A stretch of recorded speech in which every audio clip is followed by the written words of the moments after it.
अस्सलाम वालेकुम।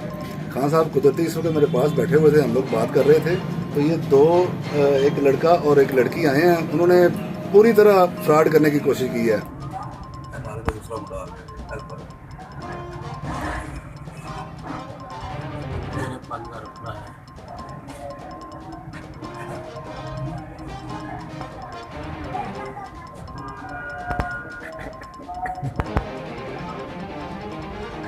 ने 5000 ਦਾ ਨੋਟ ਦੇ ਦਿੱਤਾ ਤੁਹਾਨੂੰ ਅਰੇ ਦੇਖ ਕੇ ਤੁਹਾਨੂੰ कैमरे ले लेती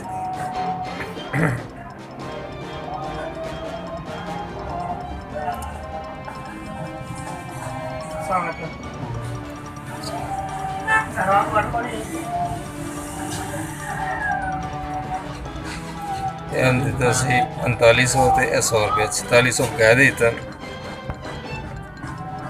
ਇਹ ਉਹਨੇ 4400 ਗਿਣ ਲਿਆ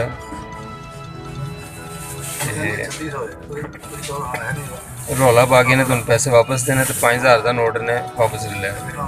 ਉਹ ਪਾ ਲਿਆ 5000 ਦਾ ਨੋਟ ਇਹਨੇ ਨਾ ਇਹਨੇ ਨੇਫੇ ਜੋ ਗਿਆ ਚੁਣੀ ਥੱਲੇ ਚੁਣੀ ਲੁਕਾ ਲਿਆ ਇਹਨੇ 5000 ਦਾ ਨੋਟ ਆਪਣੇ ਨਾਲ ਨੇਫੇ ਟੰਗ ਹੁਣ ਦੁਬਾਰਾ ਕਹਿ ਰਹੇ ਸੀ ਕਿ ਇਹ ਡੱਬਾ ਮੈਨੂੰ ਦੇ ਦਿਓ ਤੇ ਮੁੰਡੇ ਨੇ 4400 ਰੁਪਏ ਤੁਹਾਡੇ ਕੋਲ ਕਿਆ ਫੜ ਲਿਆ। ਇੱਕ ਮਿੰਟ ਬਾਈ ਮਿੰਟ ਉਹਨੇ ਡੱਬੇ ਹੋਰ ਲਿਆ ਕੇ ਤੁਹਾਨੂੰ ਨਾ ਕਨਫਿਊਜ਼ ਕਰਨ ਦੀ ਗਈ ਧਿਆਨ ਲਾਇਆ। ਪੈਸੇ ਮੁੰਡੇ ਦੀ ਹੱਥ ਜੇਬ ਵਿੱਚ ਨੇ ਪੈਸੇ ਮੁੰਡੇ ਕੋਲ ਨੇ मैं मंगे नहीं ਤੁਸੀਂ ਉਹਨਾਂ ਨੂੰ ਕਿਹਾ 5000 ਦੇ ਦਿੰਦਾ ਤੇਰਾ 5000 ਮੇਰੇ ਕੋਲ ਨਹੀਂ ਗਾ। ਉਹਨੇ ਤੁਹਾਨੂੰ ਪਰਸੋਂ ਕਿਹਾ ਜੀ ਮੇਰੇ ਕੋਲ ਤੇ ਪੈਸੇ ਨਹੀਂ ਗਏ टुंगे उन्होंने ਪੈਸੇ ਮੈਂ ਤੁਹਾਨੂੰ ਦੇ ਦਿੱਤੇ ਤੇ ਤੁਸੀਂ ਉਹਨੂੰ ਕਿਹਾ ਜੀ ਮੇਰੇ ਕੋਲ ਤਾਂ 5000 ਨਹੀਂ ਗਾ ਤੇ ਮੈਂ ਤੁਸੀਂ ਕੀ ਕਿਹਾ ਉਹਨੂੰ ਫਿਰ ਕਿ ਮੈਂ ਕੈਮਰਾ मैं फिर कैमरा ऑन कर ਸੀ ਕਿ ਮੈਂ ਕੈਮਰਾ ਔਨ ਕਰਨਾ ਤੇ ਮੈਂ ਚੈੱਕ ਕਰਨਾ ਕਿ ਤੂੰ ਪੈਸੇ ਫੜੇ ਨੇ ਕਿ ਨਹੀਂ ਫੜੇ। शहरों ने मुंडे ने कड़े ਫਿਰ ਇਹਨਾਂ ਨੇ ਮੁੰਡੇ ਨੂੰ ਕਿਹਾ ਕਿ ਤੂੰ ਨਾ ਪੈਸੇ ਵਾਪਸ ਕਰ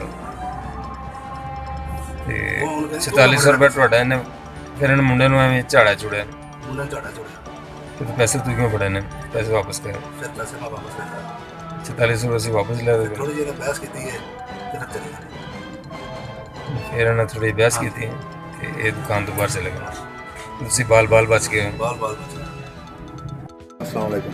खान साहब कुदरती इस वक्त मेरे पास बैठे हुए थे, हम लोग बात कर रहे थे तो ये दो एक लड़का और एक लड़की आए हैं। उन्होंने पूरी तरह फ्रॉड करने की कोशिश की है।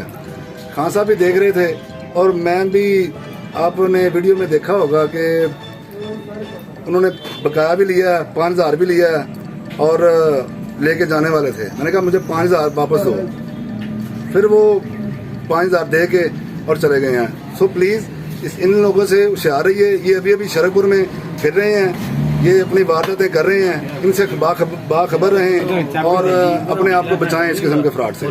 जी बहुत शुक्रिया।